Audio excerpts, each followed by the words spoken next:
barely like I don't really practice as much as I'd like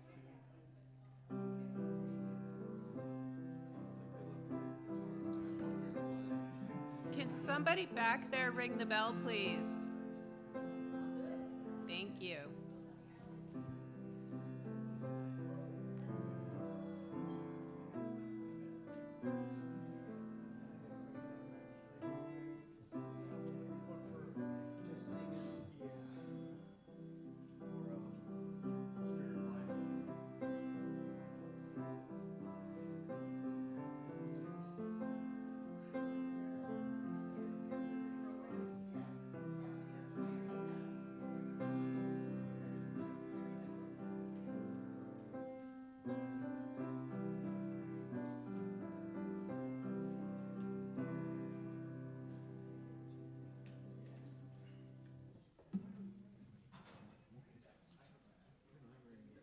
what for just singing.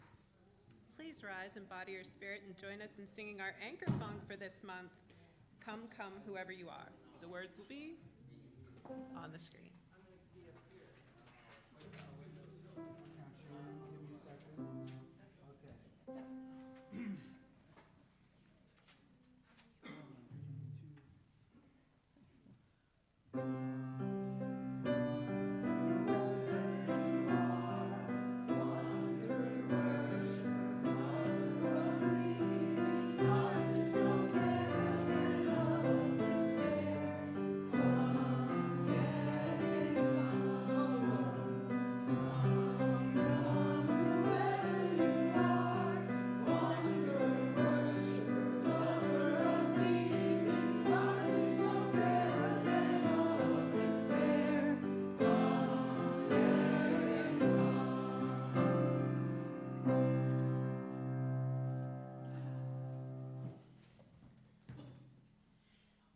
Good morning.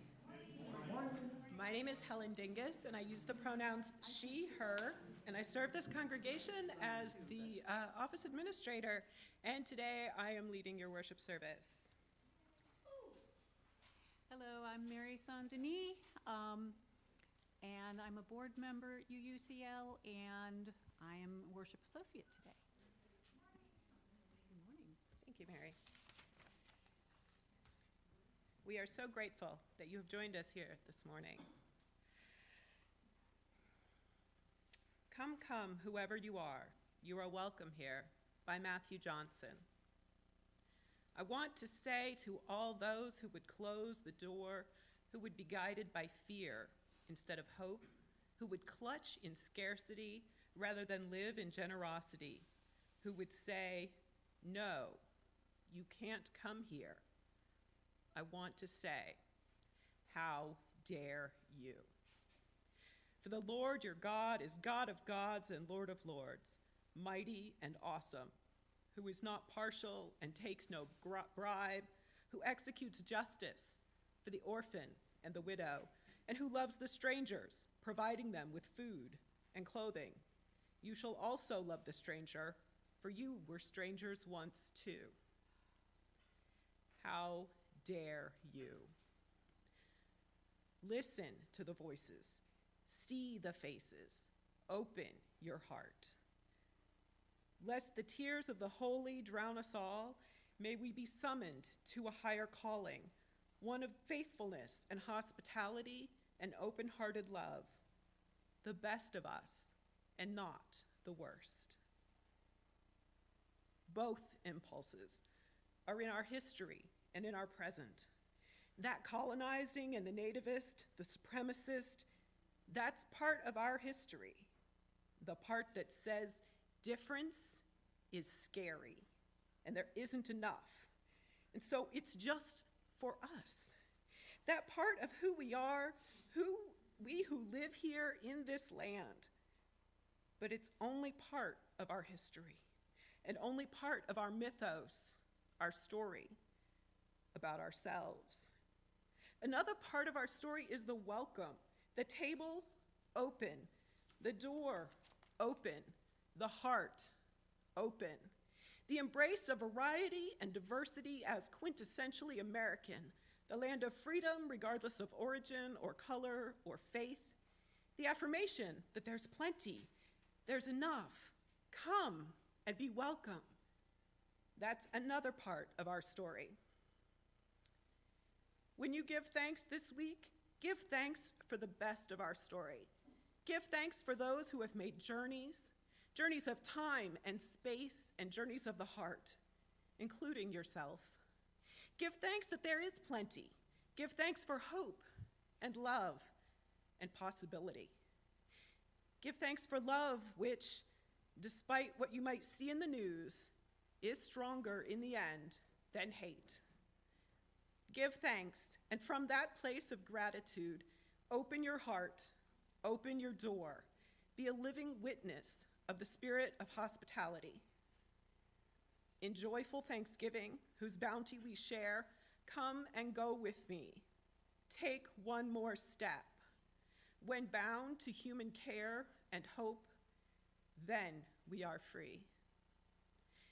In awareness of the truth of our own stories, our own contingency and fragility, our own need to be welcomed, we can see in the faces of one another, we can hear in the voices of one another the core humanity, our siblings, our family, our neighbor, and say, come, come, whoever you are welcome here. It is my prayer this morning that we heed the words etched on that statue, that we have a country where those words apply to everyone, not just some, where our hearts are open and our doors stands ajar.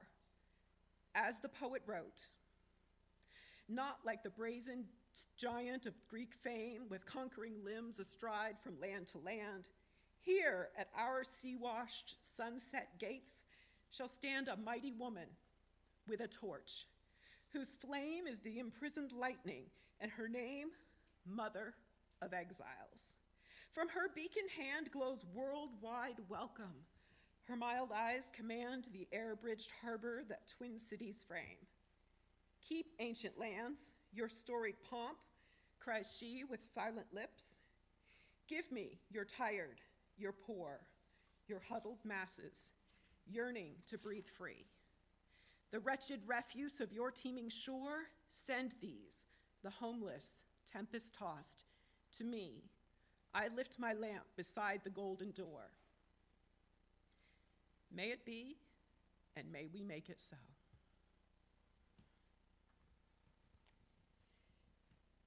All right. In order to build this community, we need love plus connection, and that will lead to spiritual and ethical transformation. This is your community, and so we ask that you please be an active part of it by joining us in the following activities and events. There is no Wednesday night programming this week, but join us next week on February 26th for Creativity Matters at 6:30 p.m. right here in the sanctuary. Next week on Sunday, there will be a town hall after the service. Jen Dean will be leading us further in the visioning process. Please join us. UUCL is all of us, and our vision should reflect that. Tomorrow is Random Acts of Kindness Day, so let's make an extra effort to bring more love and kindness into the community. Please check the back of your order of service and our e-newsletter, which is published every Monday, for more information and other events. And if you aren't getting our newsletter, there is a sign-up sheet in the hall on the table by the front door. And Mary's going to come up and read our chalice lighting.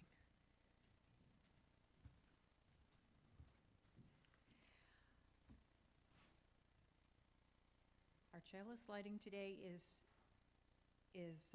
entitled Soul Fire by Anastasia Barosh.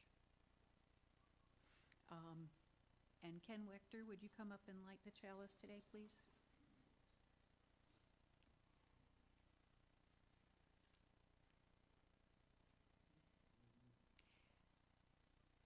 As we light this flame of hope, may our congregation become a kaleidoscope of souls and people, an abstract flame-like pattern in bright gold colors and a black background.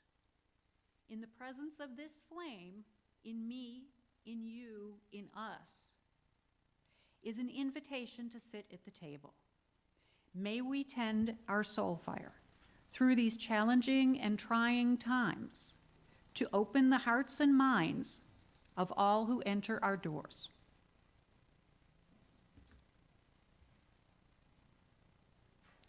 Now, if everyone can please rise in body or spirit, let us sing hymn number 123, Spirit of Life.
And I see that there are no little ones except pups.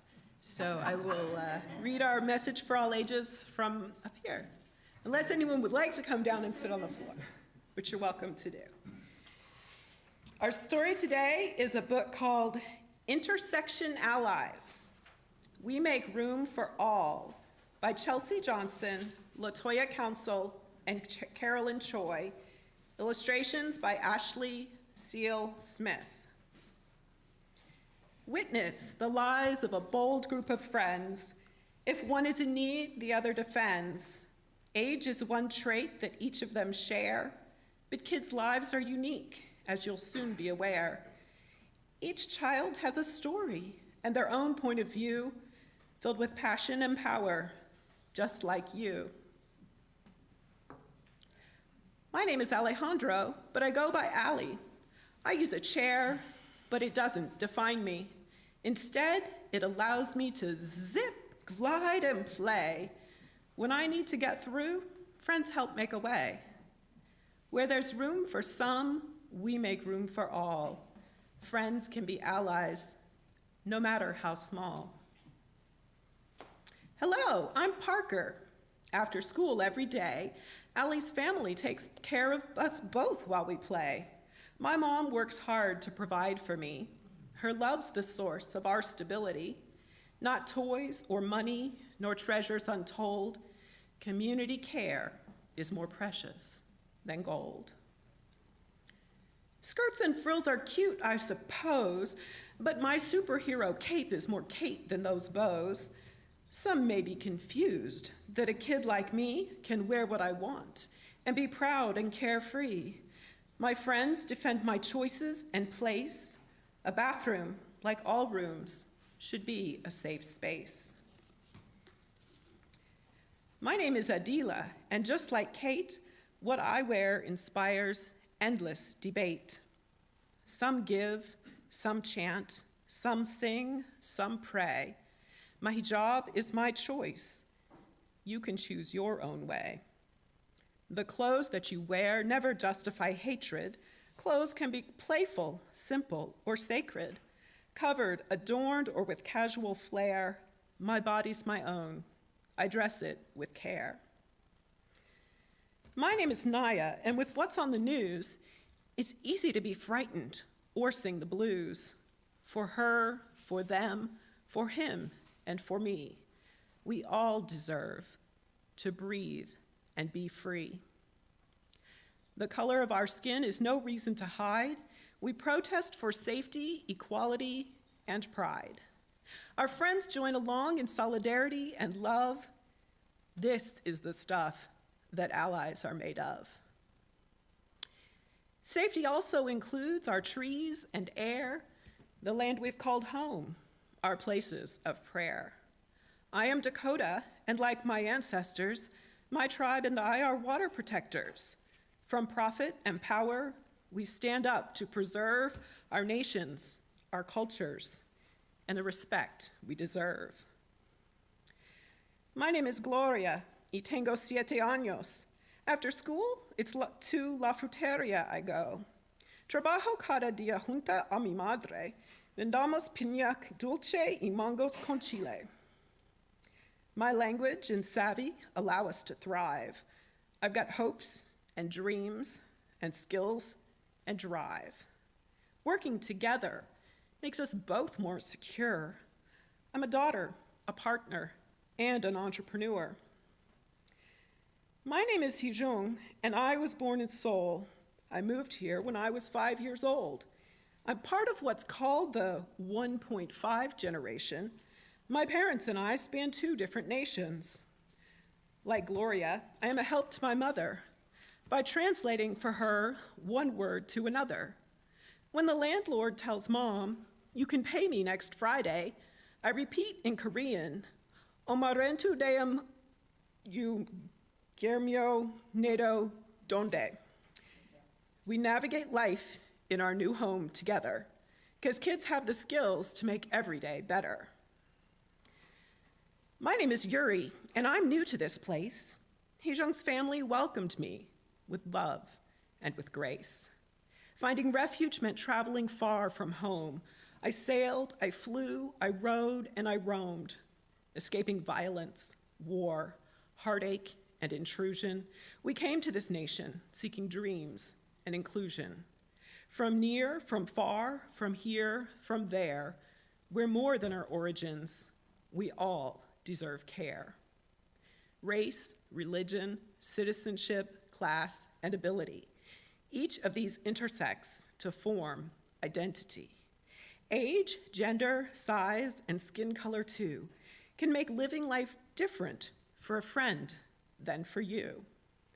Barriers and biases are often to blame. We strive to be equal, but not all the same. Life's ups and downs can take many forms, but standing together, we'll rewrite the norms. Where there's room for some, we make room for all. Friends can be allies, no matter how small.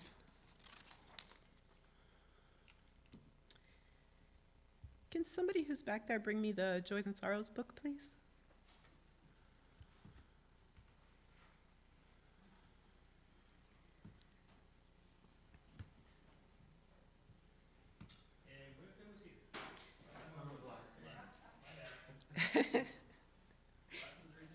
That's okay, Jerry.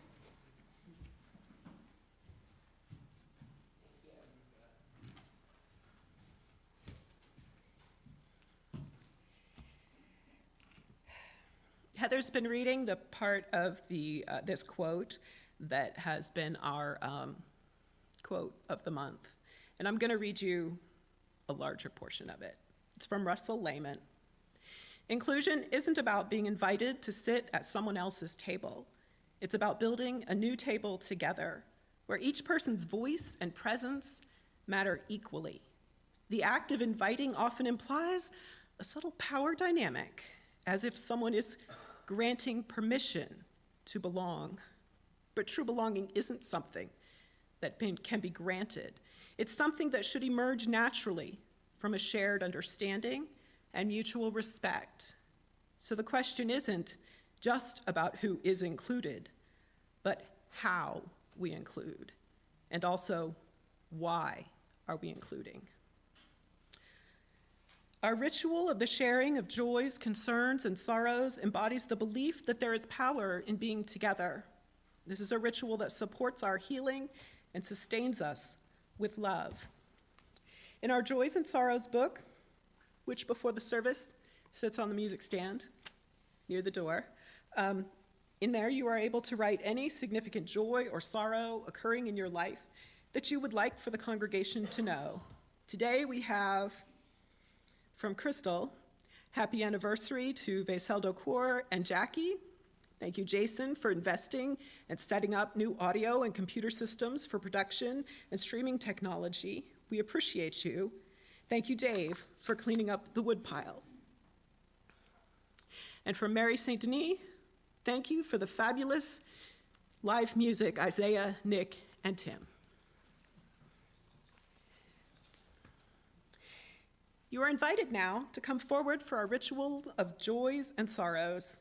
You may take whichever stone or stones feels right to you and drop it in the bowl, connecting to others, feeling the power of being together in this community.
Jacob, can you do me a favor? Can you put in a few stones for anyone joining us today on Zoom or our social media? We really appreciate you joining us virtually.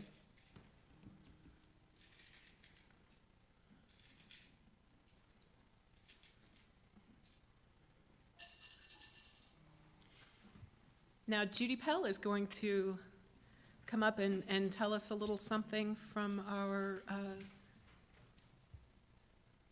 for our pledge drive. You knew that had to be coming soon, right?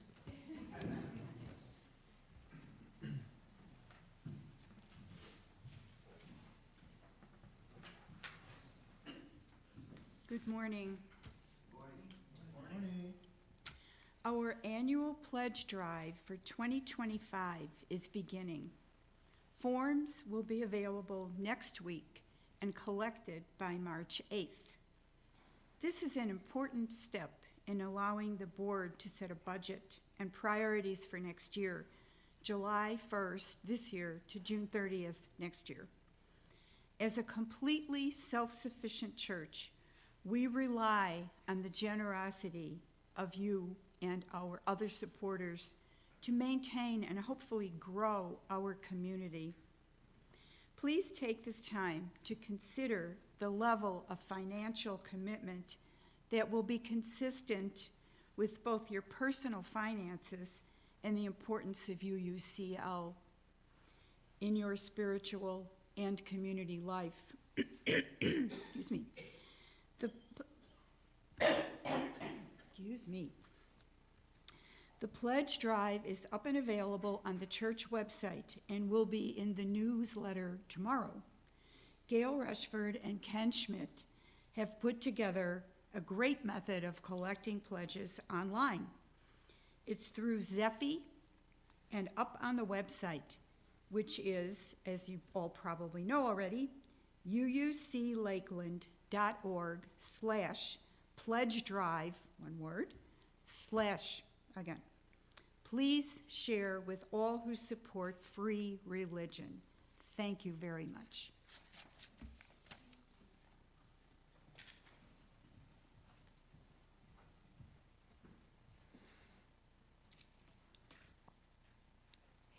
Here we gather, tucked back in this friendly neighborhood between the beautiful tall pines. We are a community of people who have arrived from many different paths, yet we seek a common goal: to bring more love to a hurting but beautiful world. As Unitarian Universalists, we aspire to reach this goal through our shared values, one of which is the value of generosity. We cultivate a spirit of gratitude and hope. We covenant to freely and compassionately share our faith, presence, and resources. Our generosity connects us to one another in relationships of interdependence and mutuality. This we can only do together, and your monetary gifts are essential to supporting our endeavor. Our ushers will now pass the plate.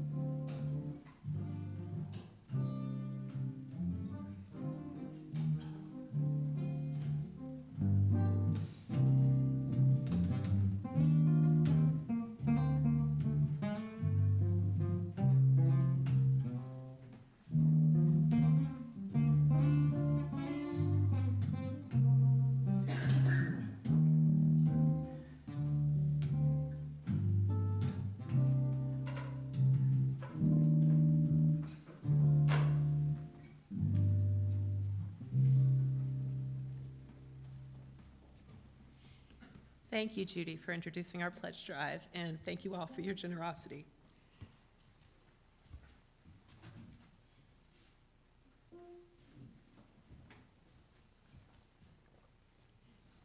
Apparently, I'm not drinking enough water this morning. Love is Loud by Chad Snyder. Love is loud. Love, says the covenant, is the spirit of this church. Love, the spirit of our church. I hope so, because love has things to say.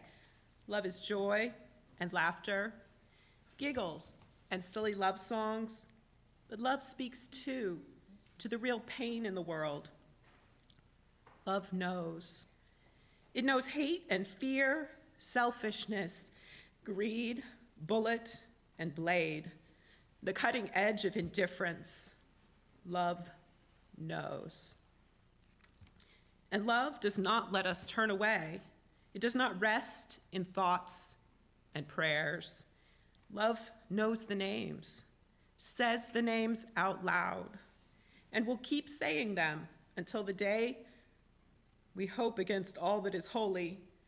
Those days no longer need saying. Love is loud. Love clamors, it applauds, it shouts down and fires up. Love calls to the margin, and not waiting for the echo, chases its voice to that margin in song and joyful noise, in apology for hurts caused, shifts the center until the margin isn't. Love does not suffer the suffering of others in silence, but resonates in silent space held for another's story. Love is the spirit of this church. If we choose it, give it voice, and if we make that choice, then in the noise, in the raucous joy and wailing pain, righteous rage in the resonating silence, in the cacophony of beautiful voices and possibilities. Through all that holy racket, love will guide us. Please rise in body or spirit and join us in singing hymn 131, Love Will Guide Us.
Thank you, Tim. I really appreciate you playing today. I'm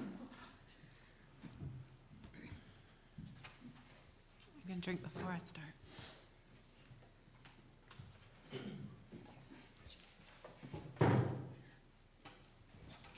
Reverend Rosemary Bray McNatt, president of the Unitarian Universalist Seminary, Scar King School for the Ministry, said, "Why are we still talking about inclusivity and diversity when we have done so little to make them real? Why are we still looking pained about the lack of diversity in the denomination?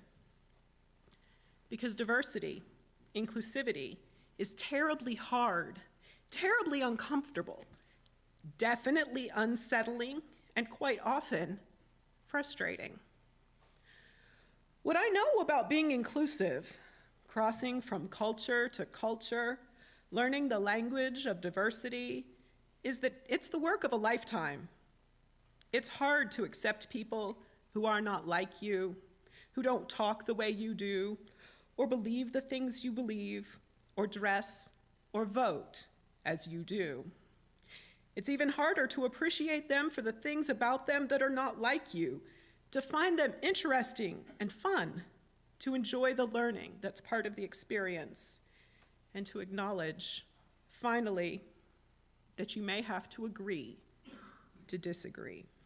End quote. Working to increase inclusion can start with understanding what causes feelings of exclusion. I have been reading a book titled Subtle Acts of Exclusion by Tiffany Jana and Michael Barron, which recommends learning to recognize the words and actions that make people feel excluded, whether done by ourselves or others, and learning how to call each other in when we do them. According to the authors, subtle acts of exclusions tell others that they are invisible, that they are inadequate, that they are not an individual, that they don't belong, that they are not normal, that they are a curiosity, that they are a threat, that they are a burden. Identities people hold, such as gender, age, religion, disability, sexuality, race, ethnicity, neurodivergence, and many others are subject to being sources of subtle acts of exclusion. And we can stop talking. Please. Thank you.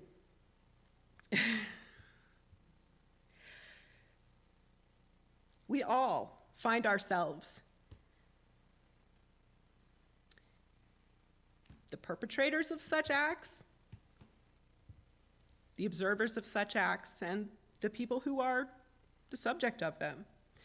The book divides people into 4 groups based on the current interaction: the obvious but not always present subject of the action, the initiator of the action, observers, and allies. Observers become allies when they speak up. I might find myself making hurtful comments about someone's age. I may observe people making hurtful comments about someone else's race. I might be the subject of a hurtful comment about my religion. The thing to remember when deciding to speak up about an exclusion that we experience or witness is to start by pausing the action. Assume good intent on the part of the initiator. Explain why we pause the action, and to have patience, but expect progress. When we are the initiators of excluding actions, we can get very defensive when someone calls us out. Jana and Barron suggest that we will all be initiators sometimes, and that learning to listen to feedback with gratitude, curiosity, and empathy are key to being part of the solution. We need to follow through with anything that we agree to do and follow up with the subject and observers, because the purpose of all this is to increase everyone's feelings of inclusion. Everyone. It's to increase the connection in the community. The authors say that pausing the action is the most important step in the process. Even pausing the action and saying something like, "Can we pause? I'm feeling uncomfortable with something that was said. I'm not sure why." And it can be a way to get everyone aware that something has happened that we might need to think about. The book notes that speaking up is hard. Knowing what to say is hard. Receiving critical feedback is hard too. None of these is as hard as constantly getting excluded by subtle acts of exclusion and having people neglect or deny that it is going on. Author Cole Arthur Riley wrote, "Exclusion operates on the same rule of mutuality as welcome, for it harms both the excluded and the excluder. If you are the hands of exclusion for long enough, you learn acceptance only at the hands of someone else's exile. You learn belonging as competition, not restoration. It is also a kind of restlessness, for the energy you expend forbidding others to walk through the door of community is only matched by the energy you expend competing to stay inside yourself. This is maybe more dangerous. No one ever perceives the doorkeeper as needing an invitation themselves." I'm going to tell you a little story. When I was in junior high, I grew up in this area, not in Lakeland, but nearby. And I remember that one day I was speaking with a friend at school, and a mutual friend walked up and began speaking to her in their shared language, which I didn't speak or understand.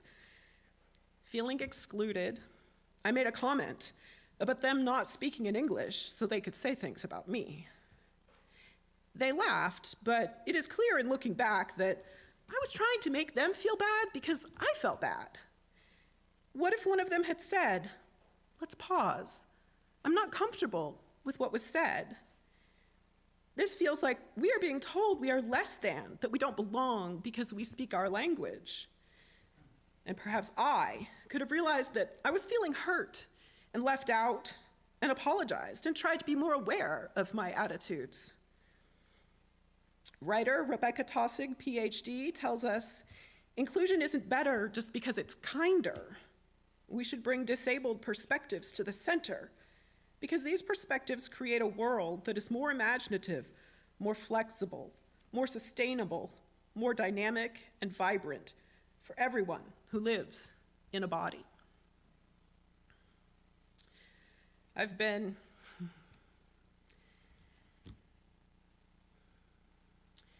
in conversations where someone will say, I saw this really fat person at the store,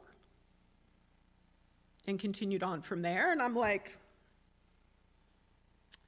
I'm fat. Lots of people are fat. It's not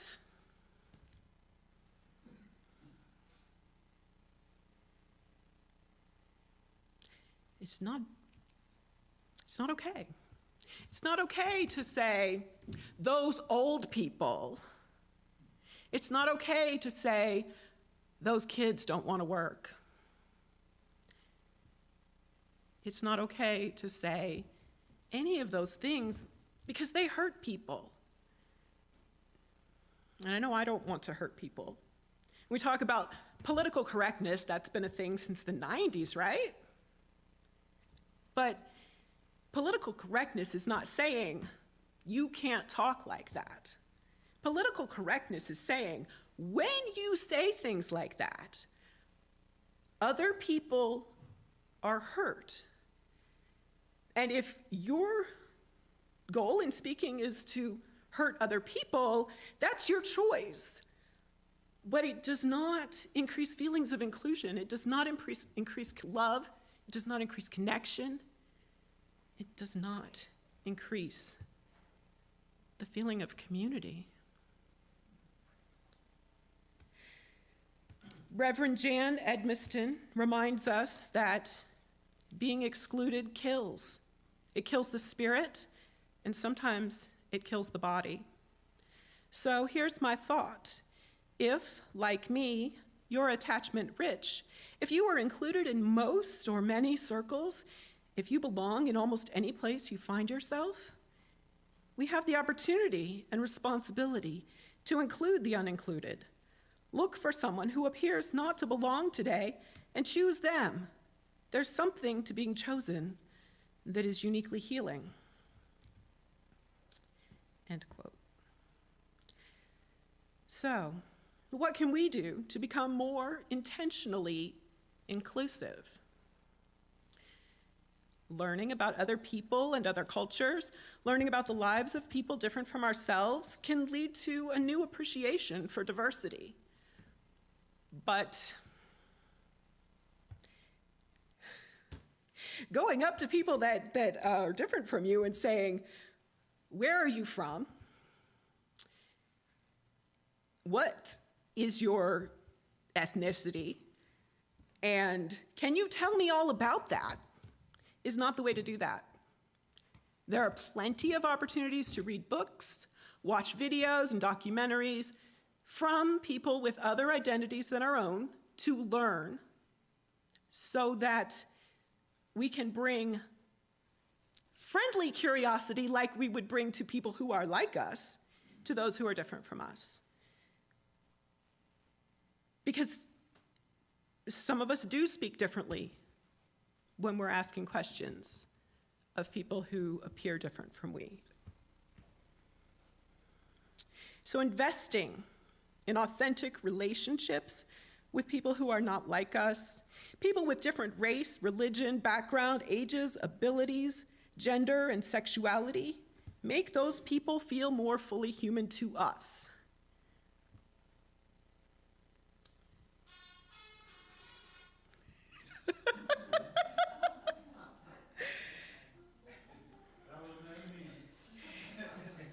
So think about it. When you're driving your car, when I'm driving my car, I'm like, why? It's 60 miles an hour speed limit here. Why is this person going 40? What is wrong with them? They're not human. They're just a car that is not going. But then, when I remember that, oh yes, there is a person driving that car, and it's Sunday morning. Maybe they're still drunk from Saturday night and they're driving slow because they're afraid of getting pulled over, which, while it's not quite legal, is at least one reason why they might be driving that slowly. And, I'm sure that, I know that I do things that make other drivers mad because I've been honked and yelled at. So, but that's because when we're in cars, we don't see other people as humans. We see them as a car. When we're in a room together, when we're talking together, when we're at the table together, we learn to see each other as real human beings just like us. So none of this involves becoming an interview or an interrogator, just a normal level of curiosity and conversation. You can speak up when you observe a subtle act of exclusion. Become an ally. Practicing intentional inclusion can be done in all parts of our lives, here at church, in our families, our neighborhoods, at work, any of the places that we might go. Now, Jenny Warren, who does lovely meditations, was going to be my worship associate today, but she couldn't make it. So she sent us a meditation that she found on the internet, because this topic can be stressful. So let's recenter with this loving kindness meditation. Please sit in a comfortable position. Close your eyes if that works for you, and we'll follow along with the audio.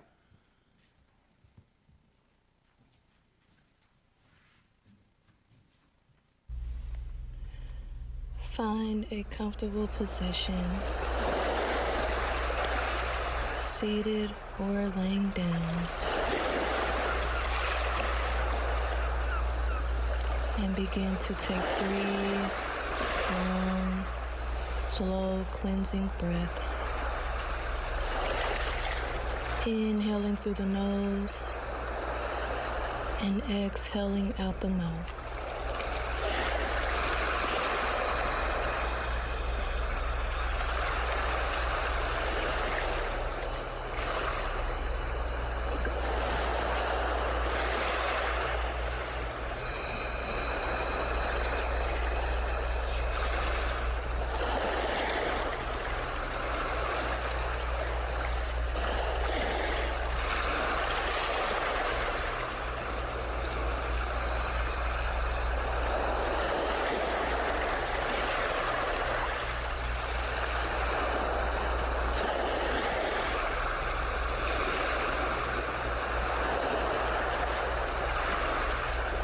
And come back to your natural breath.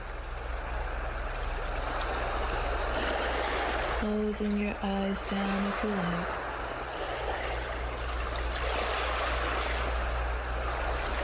And taking a moment to fully relax.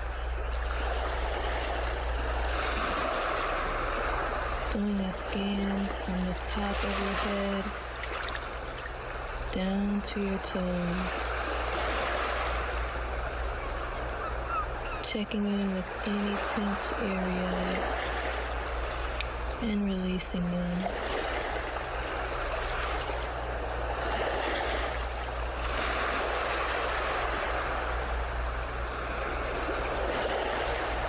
And let us begin by offering loving kindness towards the self. As I say these phrases to you, you can repeat them silently to yourself.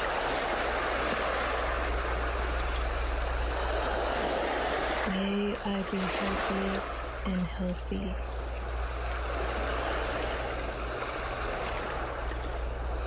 May I be safe.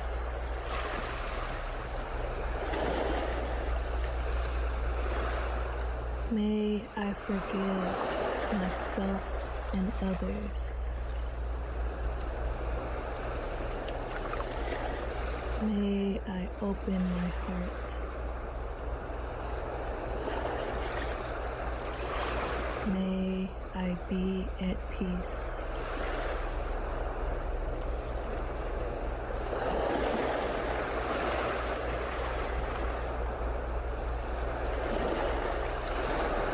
Now take the time to see if you can offer this same loving kindness to all beings. Remembering that we are all people, that we all have feelings and needs, and that we are all here on this earth together.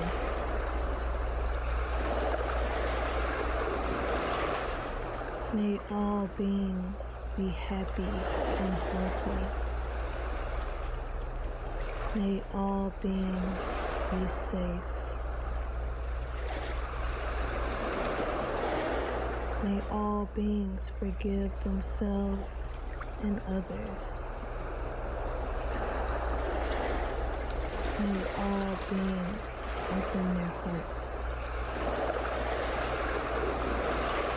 May all beings be at peace.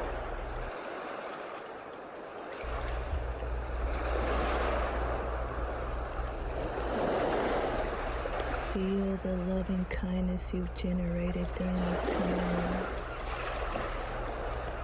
Feel its warmth.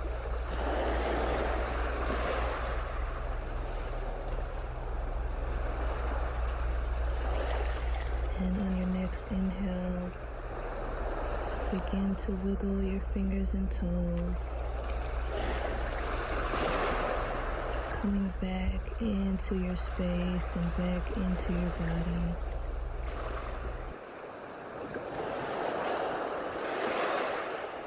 And when you're ready, you may open your eyes, taking these feelings of love and kindness with you throughout the day. Namaste.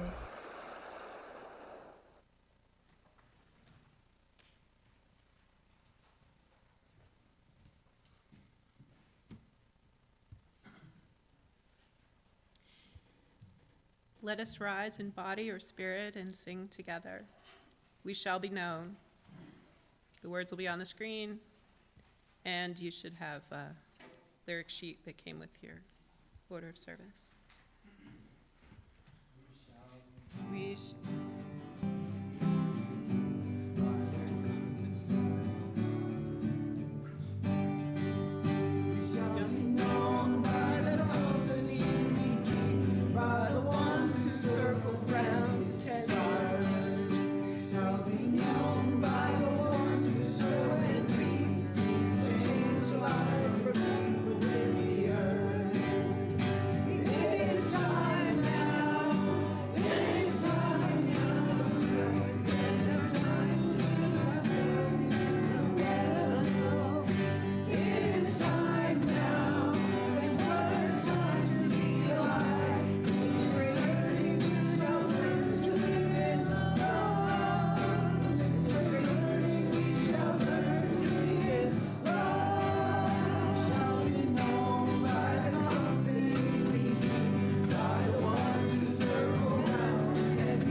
Today's closing words are going to be Our Vision for the Future from Subtle Acts of Exclusion by Tiffany Jana and Michael Baran.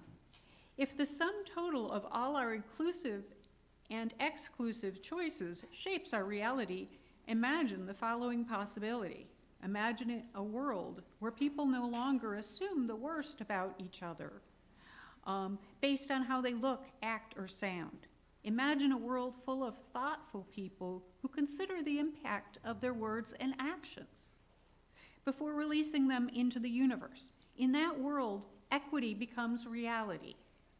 Race, gender, class, age, ability, and dozens of other demographic characteristics cease to limit and define people's success, future, access, income, dreams, hopes, and outcomes. People are encouraged and expected to be exactly who they are. Each of us has the power to make others feel that you are enough, that you are an individual, that you belong, you are normal, you are special, and you are safe. Let us explore the beauty in the diversity of the human experience and wholeheartedly exclaim to each other, I see you. I see you for who you are, what you bring, where you've been, and where you are from.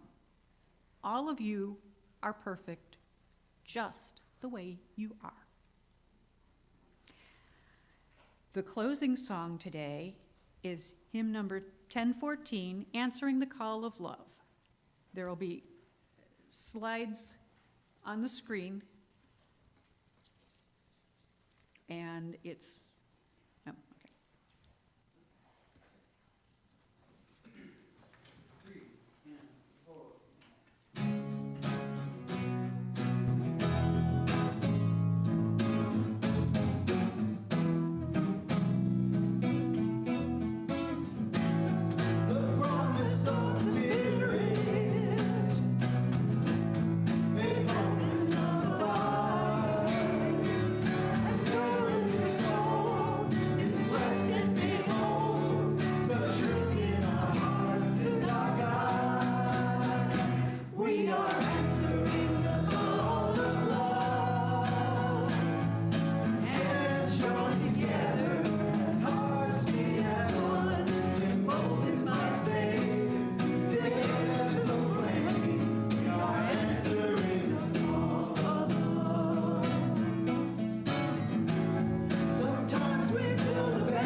Please join me as Jacob extinguishes our chalice.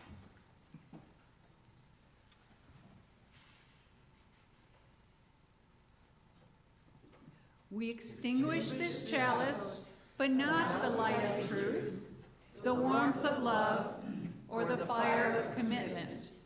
These we carry in our hearts and out into the world. As you go out,